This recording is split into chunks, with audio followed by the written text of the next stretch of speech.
gotta sin to get saved. C'était la chanson Sin to Get Saved au FM 103.7 Radio Acton. Et là, présentement, on a avec nous Caroline Morin de l'entreprise Carnivore. Alors, bonjour. Bonjour. Là, la semaine dernière, on a parlé des bienfaits de la nourriture carnivore. Peut-être que les personnes ont manqué la chronique la semaine dernière. La bouffe carnivore, c'est pour les animaux, c'est de la viande crue. Et là, aujourd'hui, on va parler de la transition. Mais juste avant, j'aimerais que tu nous parles du prix de la nourriture carnivore.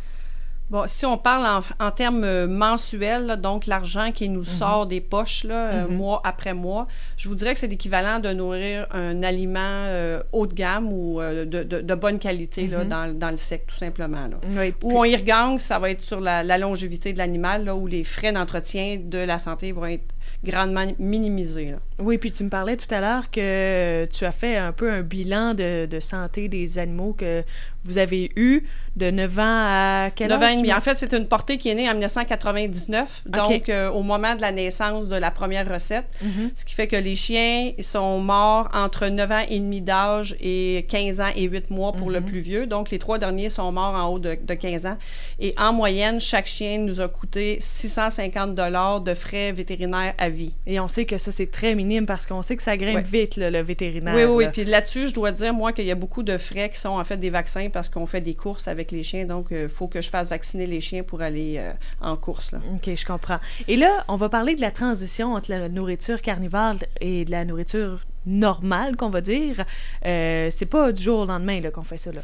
Non, nous, on le recommande toujours sur une période d'environ 1 mois. Okay. La première chose que je dois dire, c'est qu'il y a un aspect comportemental, qu'on pense rarement, mais qui est là. Pourquoi? Parce que, bon, il y a des gens qui vont nourrir leur chien ou leur chat à volonté. Donc, ils laissent les croquettes dans le bol. Puis là, tout d'un coup, on va arriver avec un repas qui est servi à une heure fixe. Puis après 3 minutes, 4 minutes, on enlève le bol. Fait que l'animal, lui, c'est comme, non, moi, j'ai pas faim tout de suite, là. Je vais manger à minuit à soir, tu sais. Ouais. Donc, il faut amener, dans un premier temps, l'animal à manger, donc, à heure fixe pour tranquillement, après, lui introduire la viande crue. Donc, la première étape avec la moulée, donc ça va être de servir l'aliment dans un temps précis. Okay.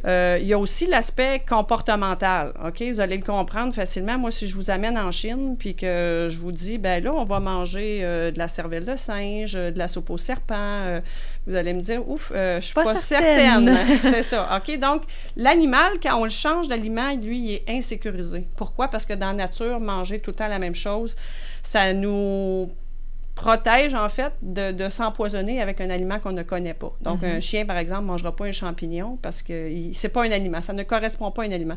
Donc, un animal, chat ou chien, qui a toujours été habitué à manger quelque chose de sec et dur, tu tombes avec un aliment que la texture, elle est molle, lui, il pense que tu veux l'empoisonner. OK. Donc, c'est sûr qu'il y a des animaux qui ont été sélectionnés pour manger, donc qui sont voraces de nature, donc ils vont accepter le changement plus facilement.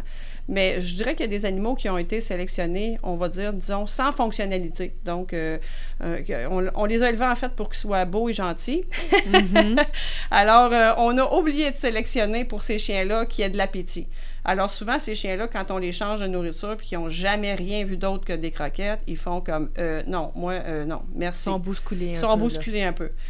Dernière étape, ben c'est sûr que si je vous amène toujours en Chine ou à Cuba, vous risquez d'avoir une tourista si on fait le changement alimentaire trop rapidement. Oui. Donc, c'est la même idée. Donc, c'est tranquillement d'introduire l'aliment pour que le corps s'habitue à consommer des aliments riches en protéines, pauvres en carbohydrates, donc ça force un travail différent du pancréas, mais surtout, c'est que la flore digestive, donc la flore intestinale, doit se réorganiser, réinoculer l'intestin au complet, parce que nous, on met des fibres prébiotiques dans l'aliment. Donc, ça, ben, c'est important pour, tu sais, on sait un bébé qui commence à manger, on sait très bien qu'il va avoir des coliques en début de vie, là. Pourquoi? Parce que c'est compliqué à introduire la flore microbienne. Donc, moi, je suggère toujours une transition lente. Donc, sur un espace-temps de 3-4 semaines. Puis, c'est ce qui évite aussi aux gens d'avoir une diarrhée quand tu reviens du travail, là. Oui. Et là, un peu plus tôt, tu as parlé d'heures fixes. Mais là, si éventuellement, exemple, qu'on fait nourrir notre chien à 10 heures pile, si éventuellement, on est en vacances, puis on le fait manger à 11 heures, est-ce qu'il va être bousculé, perdu un peu là-dedans? Oui, moi, je suggère une plage horaire et non une heure fixe. Ah, OK. OK. Donc, premièrement, on recommande, nous, 1 repas par jour, OK, pour le chien adulte. Pour le chat adulte, 2 repas par jour. Mais on recommande donc 1 fois par jour et non 2, ou encore moins à volonté. Et idéalement, je vous dirais le soir. OK? Pourquoi? Parce que la digestion de la protéine, là, c'est comme mettre une bûche de bois dans un poêle à bois. La digestion de la protéine crée de la chaleur au niveau métabolique dans le corps. OK. Donc, on prend une journée comme aujourd'hui, il fait hyper chaud. On nourrit notre animal à 10 heures le matin. C'est comme so what, là? Je veux dire, il n'y en a pas besoin de chaleur, lui-là. Là. Non, c'est ça. Donc, en le nourrissant en soirée, l'animal va digérer pendant la période fraîche de la journée et c'est beaucoup plus logique aussi parce qu'un prédateur va aller à la chasse de nuit et non de jour. Là. Ouais. Et là, sinon, il y a aussi le jeûne qui est important. C'est la première fois que j'entends parler de jeûne pour un animal. C'est quoi le principe de ça, là? Bien, le principe de ça, c'est très simple. En fait, la digestion de la protéine et la digestion du nutriment qui produit le plus de déchets métaboliques. Donc, imaginons que vous avez une maison, là, puis elle se remplit de déchets. OK? À un moment donné, il faudrait peut-être faire le nettoyage de la maison. Puis si vous faites le ménage 1 fois par 3 mois, vous allez peut-être trouver à un moment donné que ça commence à sentir pas le fun. Non. Alors, le jeûne, en fait, permet à l'organisme de s'auto-nettoyer. Donc, au lieu d'être en mode digestion, l'organisme tombe en mode nettoyage. Alors, donc, il va éliminer des déchets métaboliques. L'animal, en mangeant 1 repas par jour, il se trouve à faire comme un petit mini-jeûne à chaque jour. Et 1 fois par semaine, donc, on le nourrit, par exemple, le vendredi soir, il n'a pas mangé samedi soir, il remange dimanche soir, il a presque fait un 48 heures. Donc, ça permet à l'organisme de se nettoyer des déchets métaboliques. Et à long terme, c'est très bénéfique. On augmente la longévité. Tu sais, pour faire une histoire longue courte, je pourrais dire que c'est tellement bon qu'en Californie, l'Université de South California a démontré tous les bénéfices du jeûne sur l'organisme humain. En fait, parce que la cellule cancéreuse n'est pas équipée pour survivre au jeûne. Ah. Donc, eux, ils font leur protocole maintenant de traitement de cancer en incluant des périodes de jeûne avant les traitements de chimiothérapie parce que la cellule normale entre en mode protection et le traitement de chimiothérapie va avoir moins d'effets ou peu d'effets, en fait, secondaires sur la personne qui le reçoit. Et le traitement de chimio est beaucoup mieux ciblé sur la cellule cancéreuse qui, elle, n'a pas de moyen de se mettre en mode de protection. Ah. En fait, le jeûne, tous les animaux le font. Oui. Dans la nature, on peut juste penser à des mâles cerfs de Virginie en période de rut. Ils pensent plus à se battre puis à surveiller leur femelle qu'à manger. Donc, tout près de nous, on peut penser à un enfant qui est malade, un enfant qui a 1 an, qui est malade, qui fait de la fièvre. Qu'est-ce qu'il fait? Oups, il ne mange pas. Pourquoi? Ouais. Parce qu'il est encore en contact avec son organisme, il est encore en contact avec son instinct, il répond à son instinct.